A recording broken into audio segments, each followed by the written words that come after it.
Welcome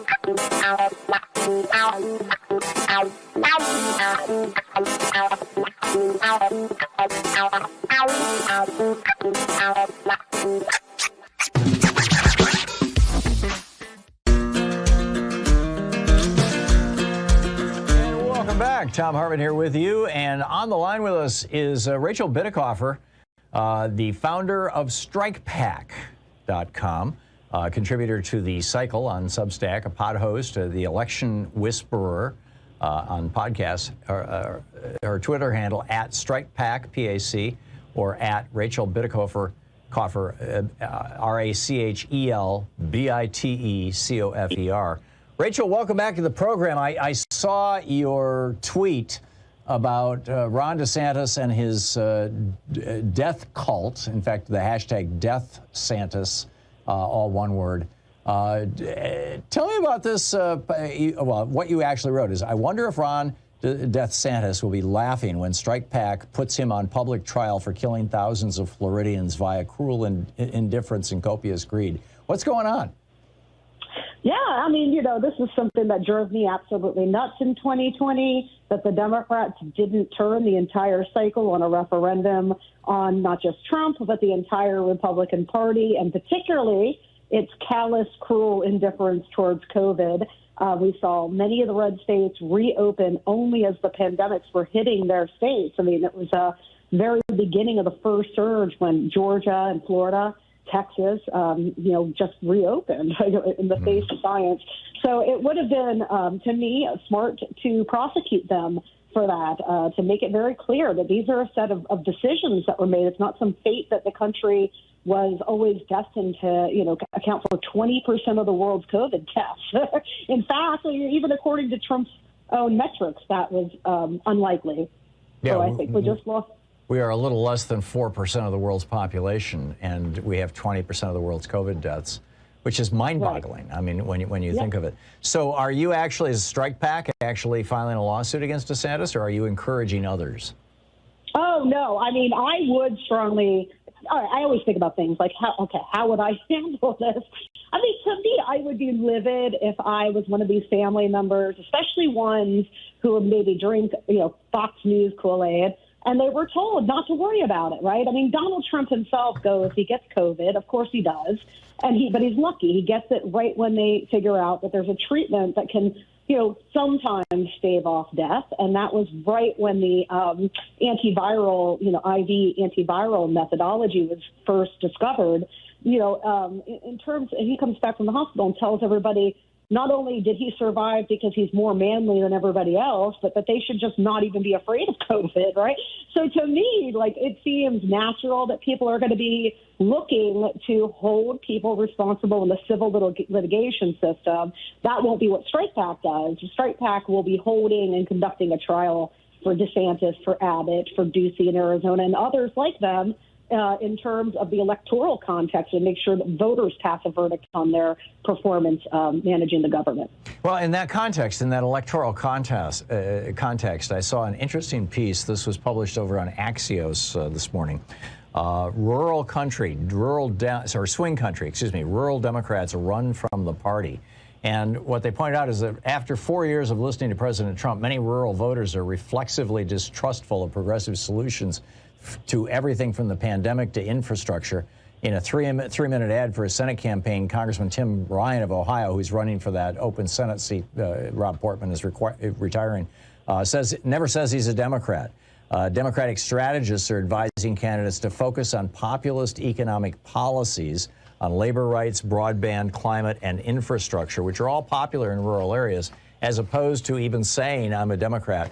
What's going on? It seems to me like the Republican Party has been trying really hard to be the ones who define the brand of the Democratic Party, and that the principal way they're trying to create that brand is through things like defund the police and Black Lives Matter, and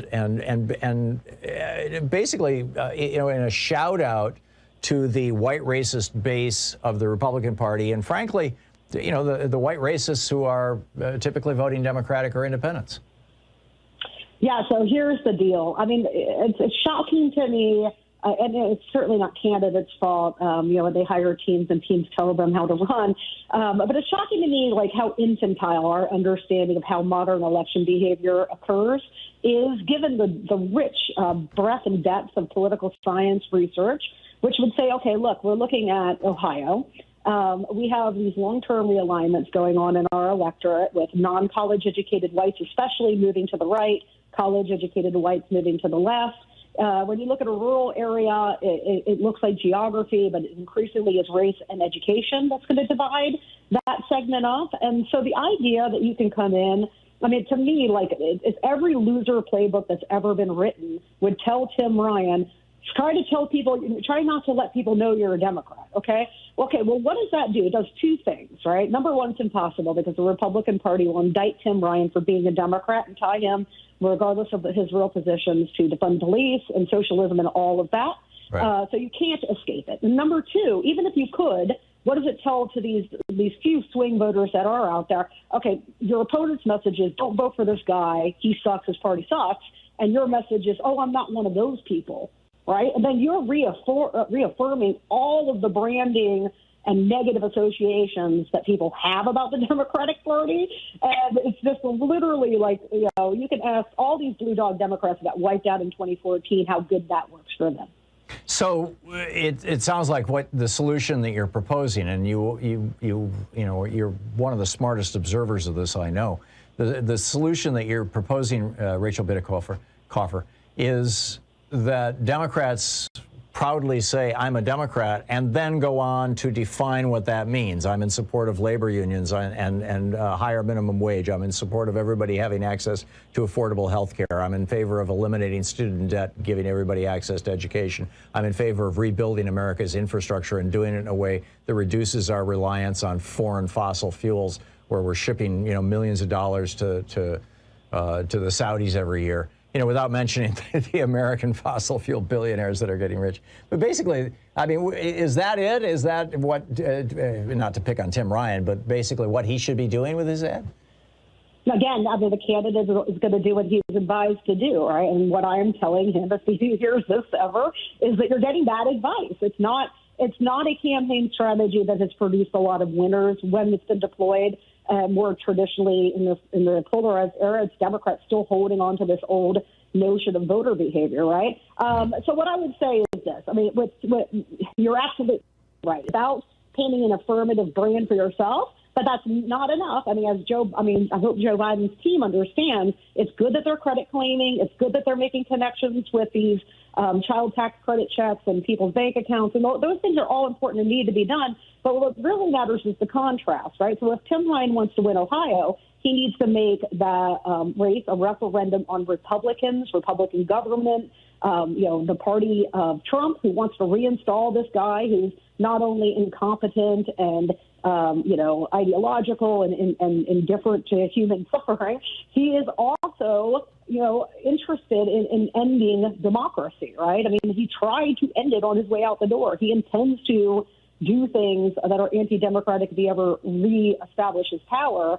And Tim Ryan is going to tell voters, oh, it's about this issue or that issue, when the other side is telling their voters this is about life or death, it's survival of the republic. This is us versus them. So it's really important that along with that positive branding, you are branding the opponent and making it an unpalatable choice to voters who do have a choice, which is only about 10% of the electorate.